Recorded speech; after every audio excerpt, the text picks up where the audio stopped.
आपण पाहत आहात आपल्या हक्काचे प्रतिध्वनी न्यूज. जयसिंगपूर शहरातील 6वी गल्ली राजीव गांधी नगर भागामध्ये हनुमान मंदिर शेजारी अज्ञात चोरट्यांनी घरफोडी करून सोन्या चांदीचे तसेच रोकड चोरून धूम ठोकल्याची घटना घडली आहे. ही घटना मंगळवारी घडली असून याबाबत रात्री उशिरापर्यंत जयसिंगपूर पोलीस ठाण्यात गुन्हा दाखल करण्याचे काम सुरू होते. घटनास्थळी गुन्हे शोध पथकातील अंमलदार यांनी पोहोचून पाहणी केली आहे.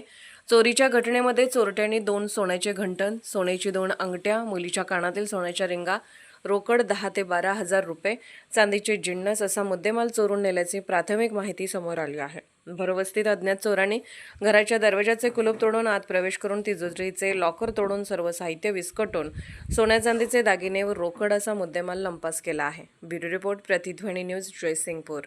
आपण पाहत आहात प्रतिध्वनी चॅनल. अशाच बातम्या पाहण्यासाठी आमच्या चॅनलला सबस्क्राईब करा आणि बेल आयकॉनवर क्लिक करा.